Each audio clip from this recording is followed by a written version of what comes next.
ঢাকায় জমে উঠেছে জাতীয় সংসদ নির্বাচনে অংশ নেয়া প্রার্থীদের প্রচারণা। তারা ভোটারদের দিচ্ছেন নানা আশ্বাস, জয়ের ব্যাপারে আশাবাদী সবাই, আছে নানা অভিযোগও।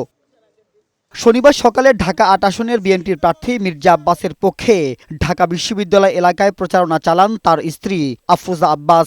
তিনি বলেন, সুষ্ঠু ও নিরপেক্ষ নির্বাচন হলে ধানের শীষের বিজয় হবে।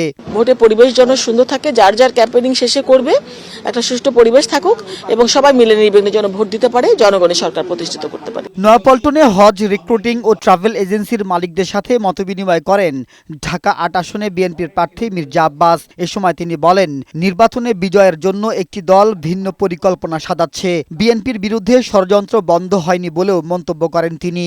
একটা দল শুনলাম তারা নাকি 40 লক্ষ বোরকা বানাইছে, অর্থাৎ পুরুষ ছেলেরা মহিলাদের ভোট দিতে যাবে, এমনও হতে পারে। যদি হয় এটা আপনাকে ধরে ফেলতে হবে।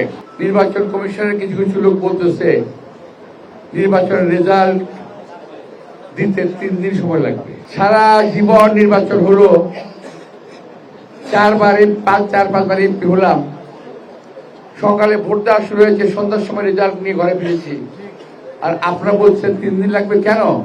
কাকে জিতাতে চান?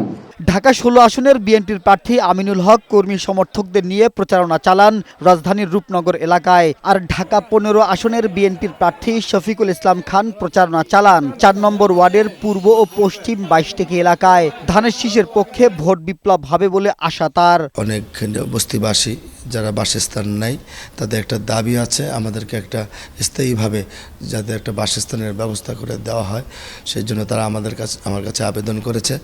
আমি সরজমিনে নিজের চোখেও দেখেছি মানবতার জীবনযাপন তারা করছে। তারা অত্র অঞ্চলের ভোটার এবং শ্রমিক শ্রেণীর মানুষ, তারা প্রতিদিন খেটে খাওয়া মানুষ। তাদেরকে আমি আশ্বস্ত করেছি যে আগামী নির্বাচনে আপনারা যদি আমাকে নির্বাচিত করেন, ইনশাল্লাহ এটা আমার দায়বদ্ধতা থেকেই আমি আমার এই কাজগুলো করব। সবচেয়ে বড় যে বিষয়টা, মানুষ একটি স্বচ্ছ পরিচ্ছন্ন একটি সমাজ ব্যবস্থা দেখতে চায়, যেই সমাজে কোনো প্রতিহিংসা থাকবে না, কোনো প্রতিহিংসার রাজনীতি থাকবে না। আমরা আগামীর 12ই ফেব্রুয়ারি নির্বাচিত সরকারের মাধ্যমে আমরা দৃঢ়ভাবে বিশ্বাস করি সাধারণ মানুষের যে মৌলিক যে প্রয়োজনগুলো রয়েছে সেটা নিশ্চিত করার জন্য আমাদের সর্বপ্রকারের পদক্ষেপ আমরা নিব ইনশাআল্লাহ। ঢাকা 11 আসনে বিএনপির প্রার্থী এম.এ. কাইয়ুম প্রচারণা চালান ভাটারার সোলমাইদ এলাকায়। এ সময় এলাকার উন্নয়ন ও সমস্যার সমাধানের আশ্বাস দেন তিনি।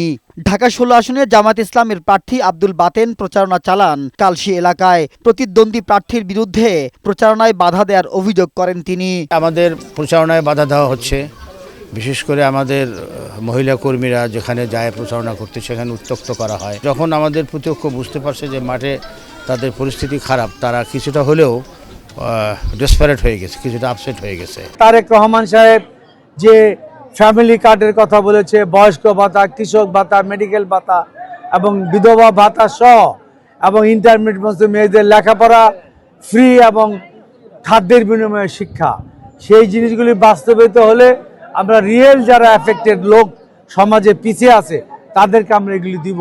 নির্বাচনের সময় ঘনিয়ে আসার সাথে সাথে উত্তেজনা বাড়ছে ভোটের মাঠে। 12ই ফেব্রুয়ারি কেন্দ্রে গিয়ে পছন্দের প্রার্থী বাছাইয়ে নির্ভয়ে ভোটদানের আহ্বান ঢাকার প্রার্থীদের। মাহবুব আজমি, বৈশাখী সংবাদ, ঢাকা।